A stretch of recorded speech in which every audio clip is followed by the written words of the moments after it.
sagantaa BBC Afaan Oromooti. Nu waliin tura.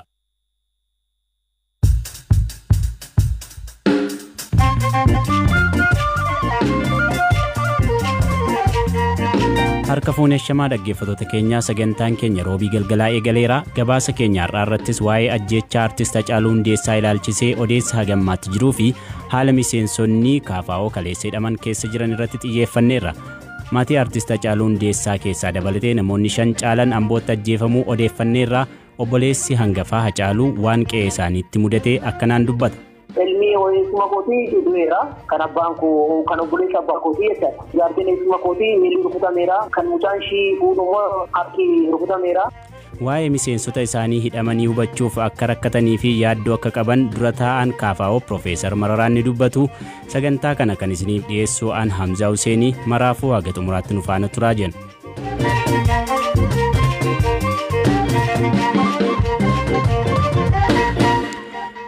Guyyaa har'aa magaalaa Ambootti rakkoo akkaataa sirna awwaalchaa artist Hacaaluu Hundeessaa irratti mudateen maatii keessaa dabalatee namoonni 5 ajjeefamuu odeeffanneerra. Erga kaleessaatii eegalees walumaa galatti yoo xiqqaatee namoonni 81 lubbuu dhabuun gabaafameera. Jiraataan magaalaa Amboo waan ganamarraa ka'anii argan akkanaan nutti himaniiru. Namni nagahuma kulleenni dargaggoon nagahuma gadi ba'anii daandiirra socho'aa turanii guddumatti mana warra qabiinsa kana dhaqanii qaamni mootummaa uummanni kadhatee deemaa jirus uummata wajjin walitti hiriirsa uumanii jiran. Isaaniis mana hedduutu miidhamee jira haga ammaatti odeeffannoo qabuun haga miidhame amma kana fiizachuu baatanii namni lubbuu kan ta'e akkas gara nama afurii qulqulleeffattee jira. Maatii Hacaaluu Hundeessaatti namni akka miidhame illee quba qaba dhagaan ture. Sababni isaa maal ni beektaa? Sababni bakki awwaalchaa ta'uu waan jedhu irrattidha. Wanta biddeen kaka'aa jiru maatiin aaritti guddaan asitti haa ta'u waan jedhudha. Gidduudhaan immoo qaamni mootummaa dhufee deemaa akka jirtu odeeffannoo qulqulleeffatee qabuun garuu walhubannoo dhumatti qabuu isaaniidha. Akkasoo waa hin hubatin jarri kan mootummaan dhufanis tarkaanfitti seenanii nama ittiin meeshanii amma keessa weeraranii na jira malee dhaqee hin jiru iddoo sana qaama mootummaatu jira. Amma bakannee jirra keessaa jedhama karaa fakkaatee jedhamatti dhageessanii guddataa hin dandeenye. Itti gaafatamaan waajjira kominikeeshinii magaalaa Amboo Milkeessaa Fayyeeraa dhimma awwaalchaa irratti wal dhibdee uumameen dhukaasi magaalattii keessa akka ture nutti himan. Amma yoonatti odeeffannoo isaa waraanni qawween tokko haa tureera. Yaadannoo garaagaraa ture geessifamaa ture. Garuu immoo maal dammamtu rukutamee maaltu maal ta'e waan jedhu kana adda bahee haga yoonatti wanta hin beekinneef. Maatirraayis namni akka miidhameefaa dhageenyeerra yoo lakkoofsa waliigalaallee qabaachuudhaaf baattanii wanti adeemaa jiru wanta ragaadhaan qabattan otoo natti himtanii. Magaalaa keessatti qawween baay'ee tokkaa ture. Reeffa Hacaaluu fudhanneetu Finfinneetti awwaalamu kan jedhudha. Namoonni callisanii namoonni garaagaraa kan godhanii garuu immoo firoonnii fi dhalattoonni akkasuma maatiin Hacaaluu fi obbolaansaa koreen dhimma kanaaf dhaabbate jira. Mootummaan illee asitti awwaalamu jedhee kaleessas fedhii isaaniitiin kan reeffi kun gara magaalaa Amboo kunna. Achitti reeffa kana fudhannaa gaafa jedhamu jidduu sanatti waraanni banamee ture. Sababii kanaatiif qawwee baay'eedha kan tokkaa ture. San keessatti boombiin illee akka magaalaatti gara poolisootaatti kan darbatame jira. Amma nama kanaa rukutame ammana kan jedhamu hin jiru. Akka sadarkaa odeeffannootti eessuma Hacaaluu kan rukutame reeffaa ba'u jennaan hin ba'u. Asumatti awwaallaa kan jedhu qaba ture mucaan namichi rukutame. Sababii kanaatiif sanatti owwanni ka'een mucaan eessumni isaanii kun akka rukutamedha kan jiru. Sadarkaa maalirra kan jiru garuu adda baasee wanti waaqayyoon barri hin jiru. Hakimni hospitaala Amboorraa dubbifnee Dr. Dammaqaan ammoo namni 5 du'uu fi namoonni 6 ammoo miidhamanii gara hospitaala isaanii dhufu nutti himaniiru. Naannoodhuma sa'aatii 7 akkas jalqabeeti dhukaasni jalqabame. Innaa sana nuti qophaa'aa jirraayyuu ganamuma kaaseeti eeggachaa tureeyyuu. Sana booda gaarii dhufuu jalqaban amma hospitaala keenya namni lubbuudhaan qaqqabe nama 6. Nama 6 sana keessaa nama 3 fi nama 3 miidhaa cimaa kan jennu garaa isaanii irratti rukutaman iyyuu. Isheen tokko 3 isaanii miidhaa salphaadha. tokko gara naannoo sobbaa tokko miilarra tokko immoo harkuma irra rukutamanii. Namni lubbuun darbe amma yoonaan jiru jechuudha. Jira namni amma erga du'anii booda kan dhufan amma ijaan hin argine garuu yaa'u odeeffannoo nama shanii iddoo emergensiitti dhufee akka maatiin fudhatee deemee adeera. Hoogganaan biiroo dhimmoota kominikeeshinii Oromiyaa obbo Geetaachoo Baalchaa har'a magaalaa Amboo iddoo qe'ee maatii Hacaaluu Hundeessaatti rakkoo mudateen maatii keessaa namni ajjeefamuu odeeffannoon qaba jedhan.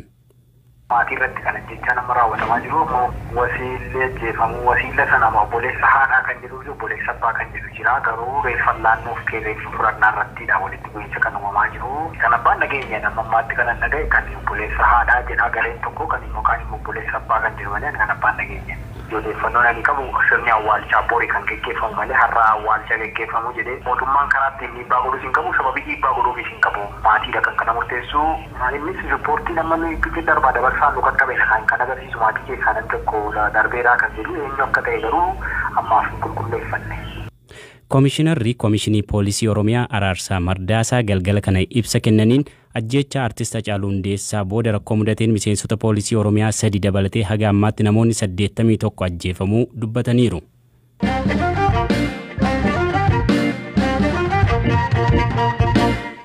Hidhamuun miseensota olaanoo paartichaa akka isa yaaddessee Koongireesiin Federaalawaa Oromoo beeksise itti gaafatamaan waajjira KFO obbo Xurunee Gamtaa haalli miseensonni isaanii hidhaman keessa jiran rakkisaadha jedhan.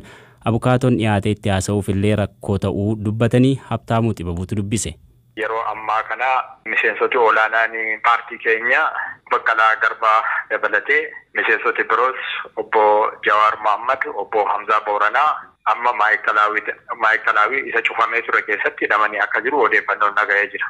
Isin deemtanii gaafattaniirtu tarii haala irra jiran wanti beektan maali? Bilbilaan gaafachuudhaaf yaallee turre maatii obbo Baqqalaa keessaa intalli isaas Boontuu Baqqalaas wajjinumaan hidhamtee jirti jechuudha dhageenyeerra. Konkolaataa obbo Baqqalaa illee wajjinumaan hidhamee akka jiru dhageenyeerra.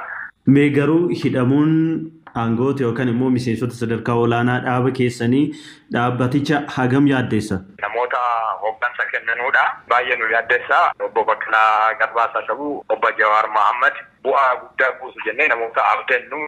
Abukaatoo qabu ammatti wanti dhageessan jira? Mayoonaatti maayikalaawwitti hidhamuu isaanii malee bakka jiran illee qulqulleessinee beekuudhaaf hin dandeenye. Abukaatootti dhiyaachuudhaaf namoota wajjin haasa'uudhaaf haalli mijataa miti. Magaalaa kan keessaa konkolaataadhaanis deemuun miilaanis deemuunis rakkisaadha. Fagoodha. Kanaaf maatii isaanii irraa qorannee argachuudhaafis immoo baay'ee rakkisaa waan jiruuf haaluma jiruun yoo itti adeemne suutuma jennee yoo itti adeemne malee ammaaf abukaattoo dhaabuudhaa fi abukaattoo itti adeemsisuudhaaf hin danda'amne. Hoogganaan paartii KFO Profeesar Mararaa Guddinaa garuu ofii kiyyaallee manaa ba'uu waan hin dandeenyeef haala miseensonni kunneen keessa jiran hubachuu akka hin dandeenye dubbatanii meeshaa waraanaa seeraan ala jedhame irrattis waan jedhan qabu. ምንም የታወቀ ነገር የለም ሆማ ወንቲ ቤከምን ጅሩ ማቲ ሳኒ አርገቹፍ ያለራ ዋን ቤከን እንቀበን ፖሊሲን ሜሻ ወራና አስተዋቹ ዱበቴራ አኒ ከነን ቤኩ ሜሻሌን ወራና ሄየም አከ ቀበኒደ ሞራ ኦኤምኤን ቲን አከ ኤገኒፍ ሞቱማን አከ ኤየሜፍ ጃዋር ነቲሜራ አከሚን ሴራ አላ አከ ጀደና ፊንገሌ አኒስ መናበው ዋንን እንደንደኝፍ ሃለሳን ረጅረን ሁበቹ እንደንደኝ ገሩ ፖሊሶኒ ነጋ ቀቡናን ጀደን ሂደሙን ሳኒ ሃለ ጅሩ ደረን ሐሜ ሱረ ደርቤ bu'aan buusun jiru yoo hiikaman ammoo paartii keenyaafis mootummaadhaafis faayidaa qaba jennee himneerra. Dhaggeeffattoota keenya waa'ee hidhamuu miseensota paartii KFO irratti poolisiin federaalaa galgala kana ibsa miidiyaa biyyattii irratti kenneen Jawaarii fi kanneen waliin hidhaman jiddugala aadaa Oromootti aangawoota mootummaa olaanoo walgahii irra turan ajjeesuun ajjechaa waxabajjii 15 darbee raawwatame irra deebi'uuf yaalaa ture jechuun himateera.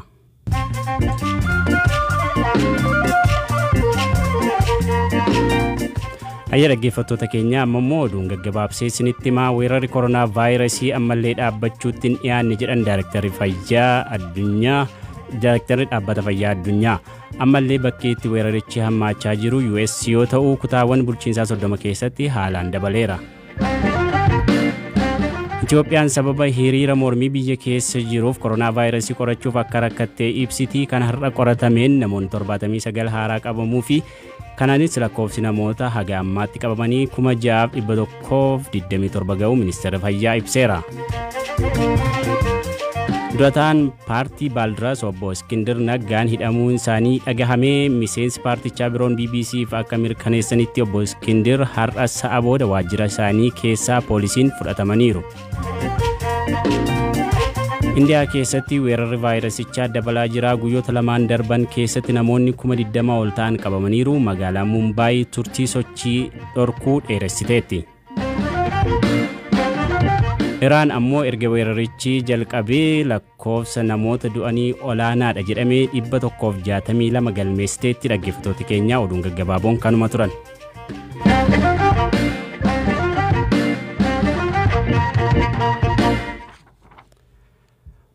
Obboleessi hangafaa Hacaaluu Hundeessaa Habtaamuu Hundeessaa maatii isaanii keessaa namni 4 rasaasaan rukutamuun tokko battaluma du'uu hime. Sirni awwaalchaa artist Hacaaluu bor akka raawwatamus numatu murteesse jedheera kunooti. Namni seenaa guddaa jedhee jiru nuti manuma teenyee jirra.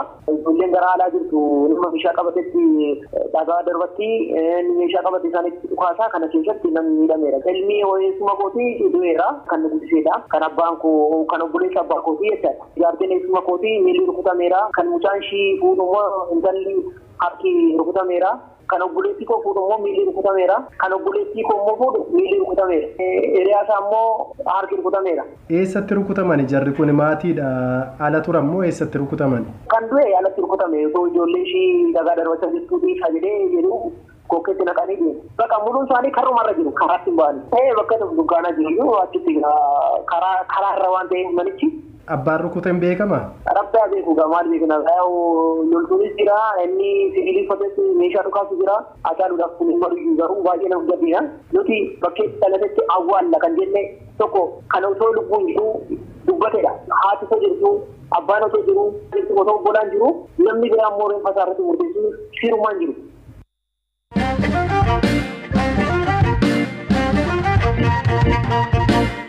Engedda galgalaa guyyaa artist Hacaaluu Hundeessaa ajjeefamerraa eegalee hawaasi Oromoo kuma Kitilaan magaalaa Finfinneetti ba'ee gadda isaa ibsachaa tureera. Rakkoo uumameenis lubbuun namaa gaaga'ameera.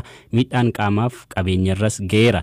Ergasii magaalaan Finfinnee dhiphina keessa galuu dubbatu jiraattonni guyyaa har'aas magaalattii iddoowwan adda addaatti haleellaa raawwatamaa tureen akka yaadda'an dubbatu.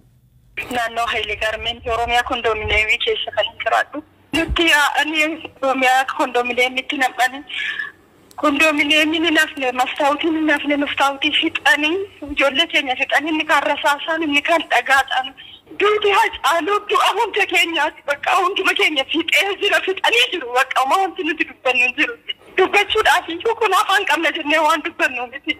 Obboleessi koo kun rukutamee buruqee dhiigni dhangala'aa jira manni yaalaan jiru iddoo geessu dhabne kun amma manatti kun dhiigni isaa dhangala'aa jira. Gareen gurmaa'anii jira meeshaa qara qabatanii jiru. Namatti dhufan dhaa'uudhaa saamuudhaa waan baay'ee dhiigaachisaa ture as keessa ijoollee baay'ee rukufamanii even kan lubbuun du'anii faareessi har'a argamaa turetu dhaga'amaa ture gara kutaa magaalaa Qaaqibaa haala baay'ee sodaachisu jira. Amma sa'aatii kana erga bari'ee manaan baane yaa'anii fi ijoollonni naannoo koo jiran daabboo bitachuudhaaf manaan baane Finfinnee keessa baatee ala deemuu hin danda'amu baay'ee waan ulfaatuuf tarkaanfii jibbisiisu fudhatamaa jira. Dhaggeeffattoota keenya jiraattonni dubbifne kunniin humnoota mootummaa keessattuu poolisii federaalaa himatu dhimma kanarratti yaada isaanii akka nuu kennaniif dubbii himaa Komishinii Poolisii magaalattii Koomaandar Faasikaa'u Faantaatti irra deddeebiin bilbillus nuuf hin kaafne. Komishinara Ittaanaa Poolisii Finfinnee fi Komishinii Poolisii Federaalaattis yaallee argachuu hin dandeenye. Komishinii Poolisii Oromiyaa dhimma kana yoo quba qabaate jennee Komishinara Ittaanaa Poolisii Oromiyaa Komishinar Girmaattis bilbillee isaan dubbisuuf hin milkoofne. Dhaggeeffattoota keenya sagantaa keenya akkanumaan goolabaa jirra. Odeessaalee dabalataaf gara marsariitii keenya akkasumas feesbuukii keenya deemaa jirra isiniin jenna. Sagantaa irraa akka qopheesse Eliyaas Mulugeetaati kan isiniif dhiyeessaa ture an Hamzaa Huseenii nagaan bulaa jenna.